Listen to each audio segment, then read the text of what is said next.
Assalamualaikum warahmatullahi wabarakatuh. Halo teman-teman, kembali ke kelas manajemen perubahan dengan kami kelompok 10. Pada kesempatan kali ini, kelompok kami akan membahas materi mengenai pengendalian perubahan.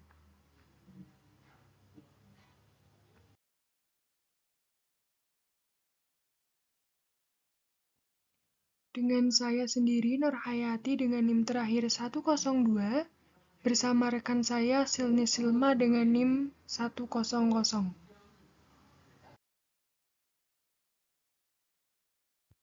Baik, yang pertama di sini kita akan membahas materi mengenai definisi pengendalian.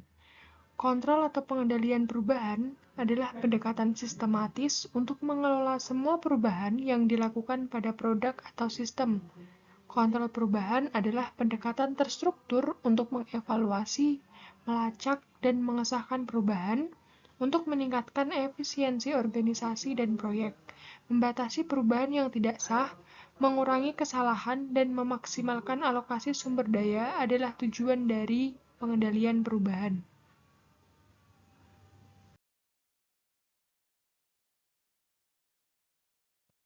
Pengendalian perubahan dapat diklasifikasikan menjadi dua kategori, yaitu perubahan yang tidak direncanakan dan perubahan terencana.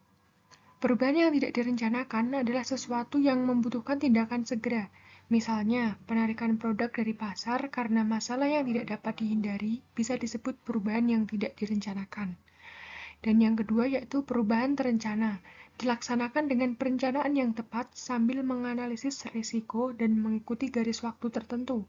Perubahan terencana datang dengan tujuan khusus mempersiapkan organisasi atau tim tertentu dari perusahaan untuk tujuan baru atau tujuan yang lain. Ini dapat mencakup perubahan seperti perubahan budaya perusahaan, struktur internal, proses, atau aspek lainnya.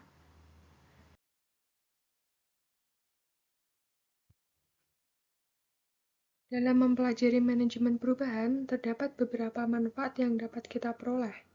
Yang pertama, yaitu untuk memastikan bahwa paket pekerjaan terkoordinasi ketika ada integrasi yang diperlukan. Misalnya, mesin kendaraan harus sesuai dengan ruang mesin. Memastikan bahwa kualitas produk sesuai dengan tujuan untuk memenuhi kebutuhan proyek. Yang kedua, jadwal proyek harus dikendalikan untuk mencegah terjadinya kegiatan yang tidak terkendali. Hal ini akan menyebabkan berkurangnya efisiensi pengerjaan ulang, pembengkakan biaya, dan konflik.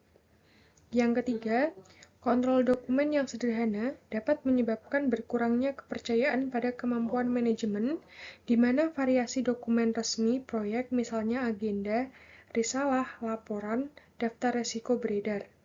Oleh karena itu, kontrol yang benar akan menyebabkan peningkatan kepercayaan diri. Yang keempat, kontrol perubahan yang efektif akan memastikan bahwa durasi keseluruhan diminimalkan dibandingkan dengan output kualitas. Ada kemungkinan bahwa perubahan yang tidak terkendali dapat menyebabkan pengurangan atau peningkatan durasi. Namun, jika keluaran proyek tidak memadai, diperlukan pengulangan tahapan atau keluaran kualitas keseluruhan tidak memadai.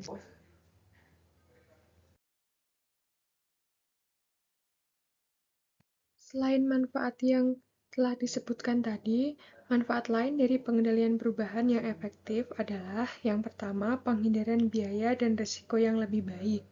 Yang kedua, risiko yang lebih rendah terkait dengan setiap perubahan individu. Yang ketiga, berkurangnya jumlah waktu yang dibutuhkan untuk perubahan. Yang keempat, perubahan dapat diperhitungkan dengan lebih sedikit gangguan.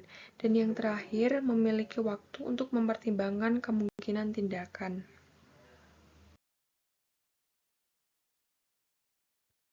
Selanjutnya yaitu perbedaan antara perubahan manajemen dan pengendalian perubahan.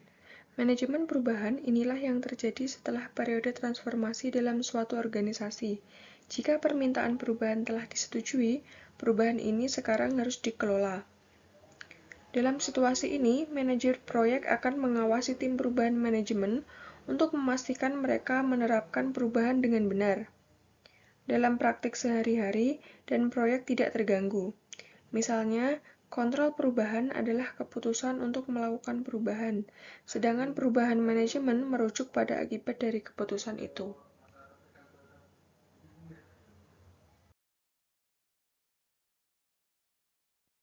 Arti penting manajemen perubahan dan pengendalian perubahan. Pentingnya manajemen perubahan di perusahaan yaitu untuk membuat bisnis mampu bertahan di era yang selalu mengalami perubahan.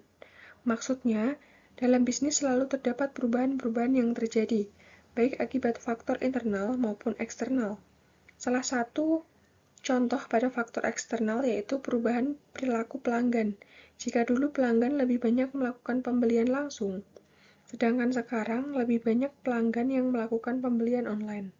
Dengan perubahan yang terjadi tersebut, maka perusahaan pun perlu menyesuaikan keadaan bisnis dengan perubahan yang sedang berlangsung.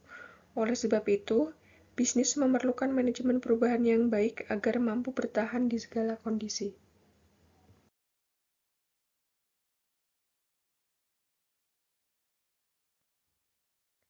Penerapan proses pengendalian perubahan. Langkah-langkah untuk menerapkan prosedur kontrol perubahan. Yang pertama yaitu rencanakan perubahan yang diusulkan. Prosedur kontrol perubahan dimulai dengan proposal menggunakan dokumentasi yang diperlukan seperti formulir permintaan perubahan. Proposal awal merinci perubahan dan membahas aspek-aspek seperti anggaran, tenggat waktu, atau hambatan. Cara ideal untuk mengkomunikasikan perubahan kepada staf atau manajemen juga dirinci dalam proposal. Yang kedua, menilai perubahan dan menganalisis resikonya. Menentukan bagaimana perubahan yang diusulkan berdampak pada proyek dan memberikan solusi atau bekal jika terjadi kesalahan. Tahap analisis mengevaluasi penghematan biaya atau manfaat bagi bisnis dan merinci sumber daya yang dibutuhkan. Jika ada alasan hukum atau peraturan untuk perubahan tersebut, maka akan dibahas juga. Prosedur ini mengidentifikasi garis waktu untuk perubahan dan dampaknya terhadap proyek lain. Resiko baru untuk proyek juga diidentifikasi dan ditangani. Yang ketiga, tinjau perubahan dan buat keputusan. Peninjauan perubahan dilakukan untuk memastikannya memenuhi tujuan dan persyaratan bisnis untuk penggunaan sumber daya dan untuk menentukan prioritasnya. Otoritas yang disetujui meninjau dokumen, umpan balik bukti, atau data lain untuk menentukan apakah perubahan harus dilanjutkan. Setelah peninjauan selesai, keputusan dibuat. Peninjauan menyetujui perubahan, membuat ketentuan tambahan, menolak perubahan, atau menunda keputusan di kemudian hari. Yang keempat, menerapkan perubahan dan memberikan pelatihan. Pada tahap ini, pengembangan skala kecil menguji perubahan dan mendokumentasikan temuannya. Tim implementasi melakukan pengujian dan memungkinkan perubahan tambahan saat mereka berkembang, bergantung pada tingkat resikonya.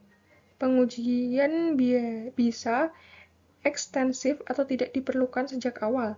Setelah pengujian selesai dan persetujuan dipenuhi, proses implementasi dimulai.